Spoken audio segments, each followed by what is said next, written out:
From the Oklahoman newsroom, this is an OU update. I'm Jenni Carlson here in studio, joined by Ryan Aber on the telephone. Ryan, the playoff selections are in. The Sooners are also in. As the 4th seed this year, they'll head down to Atlanta to play LSU, the top-ranked Tigers. Ryan, let's start with this. It really felt like by the time we got to Sunday, the Sooners' inclusion was nearly a foregone conclusion. Did you have any other sense that it might not be OU in that 4 spot? No, not really. When we asked Rob Mullins about it on Sunday, he said that Georgia was in the conversation, but pretty much said it was just them doing their duty to make sure that they picked the correct 4 teams, not that it was very close at all between Oklahoma and Georgia. And I was a little bit surprised Oregon wasn't included in that discussion, but at the same time, it was really clear that it was going to be Oklahoma. The only doubt with the committee yesterday was who was going to be number 1, LSU or Ohio State. Ohio State was in the next to last rankings. It wound up being LSU, and that's where Oklahoma wound up being matched with. Yeah, you mentioned Rob Mullen talking about that, the chairman of the committee. You were actually in Grapevine at the Gaylord Texan where the committee meets, and you had a chance to hear from Mullins directly. And as you mentioned, that number 1 team was the big question, and LSU is the opponent for Oklahoma as that 1-4 matchup. What's your sense of this matchup with the Tigers? Everybody knows Joe Burrow's name, but what are you feeling about this matchup as it relates to the Sooners and the Tigers? Well, I think clearly there's a divide there between number 3 and 4, just because of how dominant LSU, Ohio State, and Clemson have been this year. But if you're Oklahoma, LSU might be the best matchup, even though they're number 1.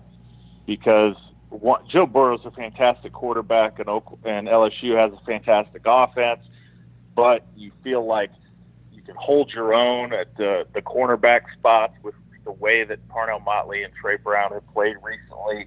It's going to be a matchup unlike any they've seen this year, but those guys have been fantastic.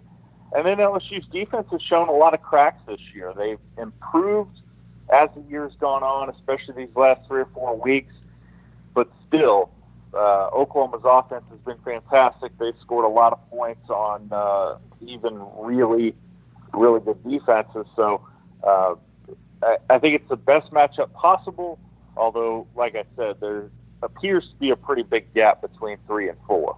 Yeah, with all 3 of those teams at the top being Power 5 conference champions and undefeated, that kind of set them apart from the rest of the field. But this matchup, Ryan, it'll be heavily attended by LSU fans down in Atlanta, a place they're familiar with in SEC country. But aside from the fans, the team that Oklahoma is going to take, a little bit up in the air, it sounded like, as Lincoln Riley was talking only 24 hours or so after the Big 12 title game. Kennedy Brooks hurt in that game. Adrian Ely also on offense hurt. We saw Brendan Radley-Hiles in street clothes after the game. Any update on who might be available from those guys that were injured on Saturday?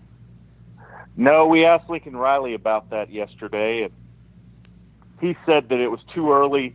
He had to hit the road recruiting almost immediately after the game, so he's not back in Norman, but said those guys would be evaluated toward the middle of the week and see what their status is moving forward. And all 3 of those guys are important. I think probably Adrian Ely is the most important of those 3, although, it's funny to say with how productive he's been, but you probably most afford to lose Kennedy Brooks because of what Ramondre Stevenson has been, just because of the depth at nickel, the depth on the offensive line.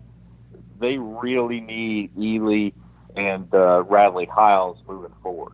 Yeah, and I know I saw both Ely and Radley-Hiles on the field after the game, so they were at least moving around. Kennedy Brooks taken to the locker room there towards the late stages of the game. I did not see him again. I don't know if he was out there or not, but that is up in the air. Ryan, let's lastly talk about Oklahoma. Obviously, a lot has been talked about their inclusion for a 4th year out of 5, a great record in getting into the playoffs, but they have yet to break through and they're the only Big 12 team to have gotten in. So the Big 12 has a 0-win record right now in the playoff. Is there any sense in your mind hanging over the Sooners as they get ready to prepare for this playoff game?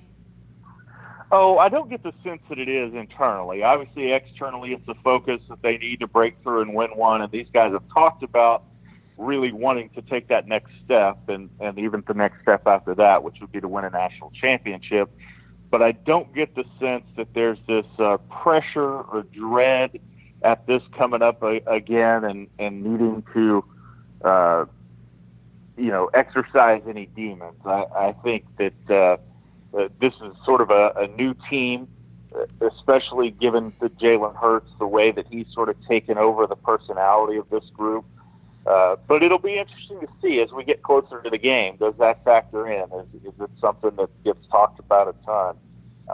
Because, Oklahoma's been there a lot. They've been there more than anybody not named Alabama or Clemson, but they've yet to win, and that's certainly is a focus here heading into the Peach Bowl.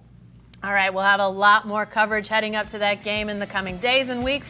So you're going to want to stick with us. Be sure to stay with the best coverage team anywhere at Oklahoman.com and every day in the Oklahoman.